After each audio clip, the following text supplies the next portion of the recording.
I hope it's live. I hope we're live. Hi, everybody. It's me, Robin Krasny, and I am with my friend Shannon. And Shannon is a public health expert in what? Communicable disease control Mm-hmm. has been the majority of my career. And that's a long career you've had. 27 years. Hi, Whitney Bobbitt. Hi, Whitney. Hi.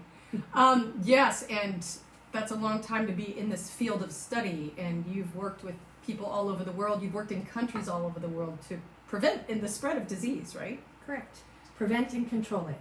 Okay. And I've worked in the U.S. as well, and both at national and local levels Okay. in the U.S. and around the world. Right on. So we have questions for Shannon tonight. I've been getting a lot of questions from people. We can only handle a couple at a time because she's got to go put her 9-year-old to bed. So I think, Shannon, what I wanted to ask you, and for those of you who don't know who I am, I'm Robin Krasny of Robin and Eddy and the Secrets. My music partner of 27 years just passed away. I don't. It's beyond even comprehension that 2 weeks ago, he was a fine and healthy 71-year-old that could run circles around most people, including me. And now he's gone because he was unvaccinated. And he refused to wear a mask. So don't be Eddy. That's what this is all about. We are going to use this to help people, to save lives. I hope to bring some clarity to you out there who have questions. If you've got questions, PM me. That means private message if you're not in the know. And private message me these questions. I had a newspaper interviewer come over today to talk to me about this. And we talked about vaccinations and masks and everything that's going on in our county right now and in Florida and how this could have been prevented. It's just so, I'm taking my grief, I'm channeling it here right now for a higher purpose, and that is to save lives and alleviate suffering through this whole pandemic. So I've got my expert friend over here who I've known since 8th grade. 8th grade. And it was a while 2 ago. years ago. Yeah, right. It was a while ago. Just saying. And we are going to bring clarity because she's been my go-to chick when I've been asking about any questions about COVID and what's happening. So, Shannon. Yes. What happens if you suddenly get a fever, you test positive, you've been exposed and you test positive 3 to 5 days after? I got this bug flying around my face. Anyway, after you've been exposed, what do you do? Okay. What's the appropriate measures to take after that? Sure. So first, let's just go back for a second to when you test positive. First of all, in order to get a valid test result, I would strongly recommend doing a PCR test and not a rapid test. Okay. Okay? And the reason is because the rapid tests don't have the same level of accuracy, and specifically, they give a fairly significantly high rate of false negatives, which means you could have the disease, the test result could come back negative, you think you're okay, and you go back out there and you're still infecting people. So, if you take a rapid test and it says you're positive, it's a pretty good chance you're positive. Okay. But if it says you're negative, you can't really trust it. Okay. Yeah. Got it. And you can't just do a rapid test the day after you thought you were exposed to somebody who had COVID. Okay, right. So that's the second thing is if you think you were exposed, that day that you were exposed is day 0. You have to start counting from that day, 0. Count 3 to 5 days afterwards before you get the test. PCR. The PCR test. And that is because your body takes time to build up the level of virus that it needs, that the test needs in order to detect the presence of the virus. Got it. Okay? Okay. So now, let's say you did that and you're positive. What do you do next? I don't know. That's why I'm asking you. Well, so what you want to do is isolate immediately. Okay. From the moment you learn you're positive, you need to stay away from other people, even the people in your household. So that means that you have to lock yourself in your own room or in your own section of the house. You have to eat your own meals. You have to, use your own bathroom or definitely bedroom. And you want to have zero interaction face to face with your family members or your household members. What about if you're wearing a mask? Even if you're wearing a mask, okay? Okay. And that's even got to if be they're hard for vaccinated. people with kids. That's like, I don't know how they would do that. Well, that is a very hard thing to do. And especially if the kids are young like my child is. And sometimes, that's where parents have to take a risk because they have to take care of their young kids. Yeah. But if it's possible at all to stay away from your household family members, do. Okay. All right. And what kind of care should you be giving yourself? Or if you can't, what kind of care should you be giving the person in your household who's locked away in their little tower? What do you do for them? Well, you want to manage whatever symptoms they have. Okay. So, as you know, COVID can have a wide range of symptoms, everything from headaches to GI disturbances to fevers. Yeah. So diarrhea. Extreme fatigue. There's lots of different things. So definitely you want the person to rest. Mm-hmm. You want the person to be hydrated. If they have a fever, you want to try to bring it down. So pain management with fever reducers like Tylenol, And one of the first things you should do when you test positive is to let your primary care doctor know. Okay. And then depending on your symptoms, they may suggest you take other things, like certain antibiotics, for example. Or cough expectorants or something like that. Exactly. Okay. All right. Well, there's a whole lot. What happens if you are with somebody? This has happened to Eddy. Okay, everybody. His oxygen levels started dropping so suddenly and so rapidly over a course of a day. It went from 95 down to 93, down to 99 to 85. I mean, when do you say, get thee to the hospital? Yeah.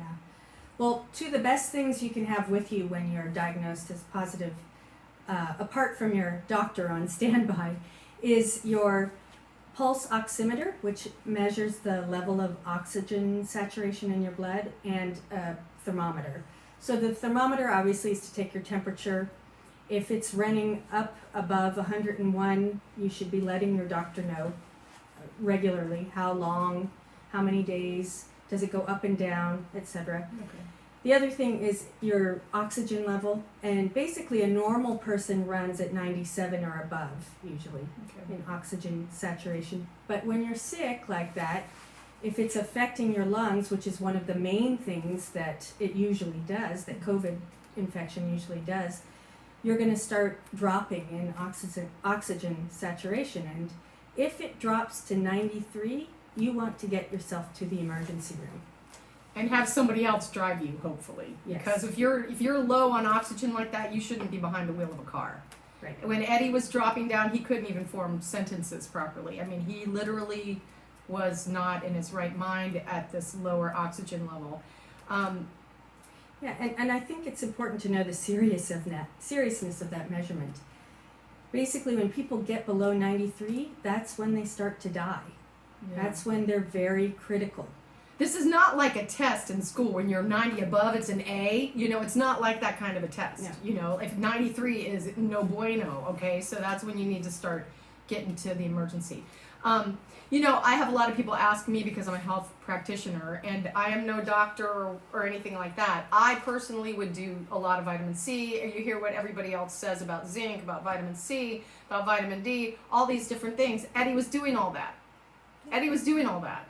And he still died. So, but there are things that you can do naturally. I would nebulize with something that's safe to nebulize with. I would neti pot to flush out as much virus. I would gargle. These are things that, home remedies that anybody would kind of employ. Salt water, drinking lemon water because it helps to break up mucus, things like that. I can safely say that I would do that if I had any cold or flu. But this isn't just the cold or flu. This is so much more. Everything you've said is excellent for boosting your immune system. And in particular, vitamin D and zinc are really good for fighting viruses. However, there is nobody's immune system in this world that can resist this particular virus. It is super strong, especially this Delta variant. So it's really important that you do take care of yourself. You get rest, you get exercise, you eat well, you do some of the things that Robin just mentioned, but it's also important if you get sick, if you are infected, even if you're asymptomatic, to let your doctor know and take some of the other precautions that we just mentioned, like measuring your oxygen saturation and taking your temperature and keeping your doctor appraised. Yes, apprised and appraised. Apprised, sorry. Yeah, whatever. Either way, call them and let them know what's going on. Okay, so the other questions I had, because my girlfriend, her granddaughter is type 1 diabetic. She got COVID, and Pat, I know you're watching right now. She got COVID previously, type 1 diabetes, was not vaccinated, fought it off. And the doctors, she asked when she should get vaccinated afterwards. They told her to wait 4 weeks. But they told her that she could possibly have antibodies to the disease for up to 3 months. Well, she waited and put it off 2 months. She's got now COVID again. Whether it's the re-COVIDization of what she had before or the Delta variant, which is prevalent in our town. She's now in the ICU. And she's got horrible symptoms. And we're all praying for her right now. Please pray for Kristen. This just isn't attacking old people anymore, Shannon. No. In fact, we have such high vaccination rates in the old people that a lot of them are protected. Now it's attacking the younger people, including children. This really right now is a pandemic of the unvaccinated. Well, I saw that picture of Brevard County. There were like 10 people that died vaccinated and hundreds of people that died unvaccinated. I mean, the numbers do not lie. I'm not a numbers person. Like, don't look at my bank balance or anything. But I'm telling you, this is serious. Terry, I know you want to be in the video right now. We're going to make this short because Shannon has to put down her 9-year-old. Not down, like a dog, but put her 9-year-old to bed. So I will bring you on later. I would like to hear your question, though. The other thing I wanted to ask was because the people were saying, why doesn't Kristen get monoclonal antibodies? Well, she was more than 10 days into the virus symptoms. So to explain that to me, Shan, what about that? And my cousin is saying, any advice for a 70-year-old father who's a daily caregiver, 6-year-old first grader son? Yeah. Okay, so first let's talk about monoclonal antibodies, and then we'll get to Mel's question. Okay. So monoclonal antibodies, that's a treatment that has emergency use authorization. And I guess the thing to know about it is that it's still being investigated. Okay, so it's not FDA approved. It's not fully FDA approved. It's just got EUA. So people who are not getting vaccinated are going, oh, I'll just get the monoclonal antibodies. Well, they could just get vaccinated. Right. And the thing to know is that the monoclonal antibody treatment only protects you for a few weeks, up to a month maximum. After that, you're free game again for the virus, basically. So WTF, the vaccine, why? Yeah. The vaccine provides a lot longer protection than does this treatment. This treatment, the purpose of this treatment is really to prevent people who have it from progressing further in the disease, from getting seriously ill and having to be hospitalized or die, which is what the vaccines do. Okay. Except the vaccines do it before you ever get infected, and the treatment is for after you're already infected.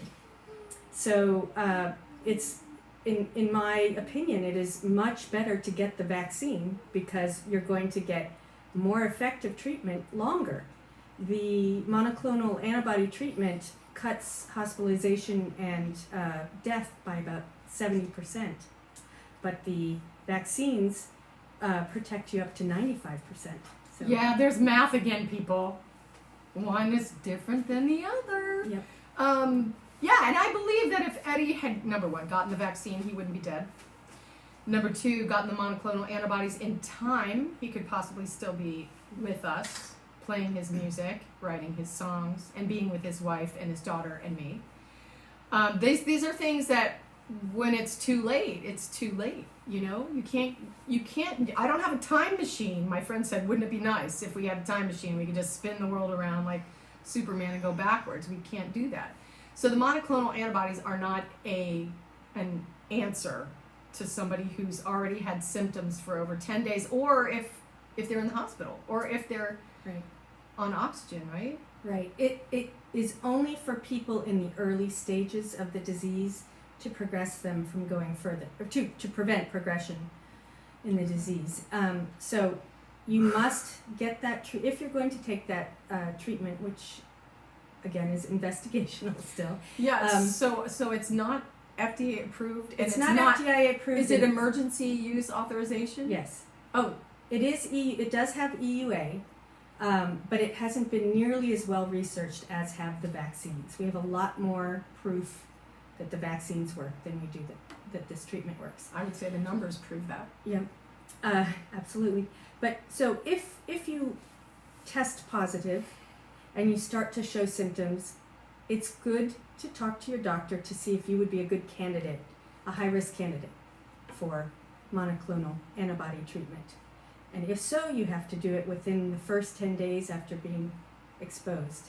And you have to, or first 10 days after your symptoms show, sorry. Okay. And then you also cannot be progressed enough to have already been hospitalized or to already be on oxygen or to already be considered having serious illness. Is convalescent plasma the same thing? No. Okay. That's for another video, Yeah. people, because I want to know that too, because I've had people give blood and for convalescent plasma. So I want a convalesce. I guess that's when you're recovering, maybe. Huh? Does that mean? I don't know. Yeah, I'm not well, going to ask these questions Let's yet. save that for Okay. the next All one. right. And let's get to Mel's question before So we can have to you go. show me the rest of can't it? figure out, Mel. Can you press see more? It says it won't see more. I don't Okay. know why. All right. Melvin, we got your question, but we only got part of it. We only got up to virtual, and then I don't know what the hell's happening with my iPad. So basically, it's the same thing that you're going through, right, Shannon? Pretty much, yeah. So I'm not a 77-year-old father, but I am a 57-year-old mother who is the daily caregiver for my 9-year-old. And she's in 4th grade now. I schooled her at home last year through virtual school, and I chose to do it again this year because of the prevalence of the virus in our community Mm-hmm. and the very high transmission rate in our community, and the fact that the Delta variant is 8 times more contagious. And the fact that our governor is a weenie and is trying to keep the kids from wearing masks at school, which is the only way to stop it from spreading. We've already had a lot of school spread. Absolutely. We've had a lot. Oh, And even more. We've had over 1,600 cases since August 2nd. And of over school kids? in the school population, so staff and Okay. students together. And we've had more than 7,000 people students get quarantined. So it's outrageously high. This was entirely predictable and entirely preventable. So I don't know what to tell you, Mel, except that I am ultra careful with my child. I make sure if she has play dates that she's playing with kids whose parents are also taking really strong precautions, and that she's masked when she's doing play dates. And, she's at home schooling because I know that the schools in Florida, well, in this county anyway, are not safe right now. There's just a very high level of transmission. Yeah. I also want to say, some people ask me, why am I sitting here unmasked with Shannon? I am in her bubble. She is in my bubble. I see no one at all without a mask except my mother, and Shannon doesn't either. Yep. And It's neither just does her our daughter. mothers and us and my daughter. So this is all to keep everybody safe. It's to keep us for being able to do these videos for you. And if we have to wear masks, we'll wear masks. But right now we've been in each other's bubble. So get your bubble protected. All I can say is take care of your health. In the meantime, practice deep breathing exercises. Is there any other words of wisdom that you want to give our people? I'll just say that I can't emphasize enough how important masking is.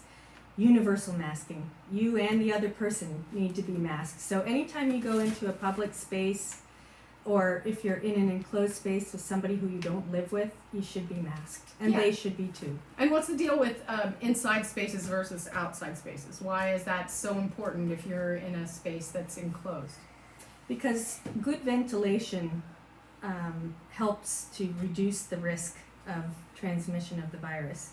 Okay. And so when you're inside, you really have to ensure that either you have great HEPA filtration going on or very good ventilation inside in order to reduce that risk. But if you step outside, you've got free air flowing all around you. Except in the rose garden. What was that about? If you're talking to someone like we are, Yeah, you're spewing your particles on you me, have, Shannon. your particles are going back and forth. So it depends on how close you get. Okay. But if you're outside and you're vaccinated and you're 3 feet away from someone, you're probably okay.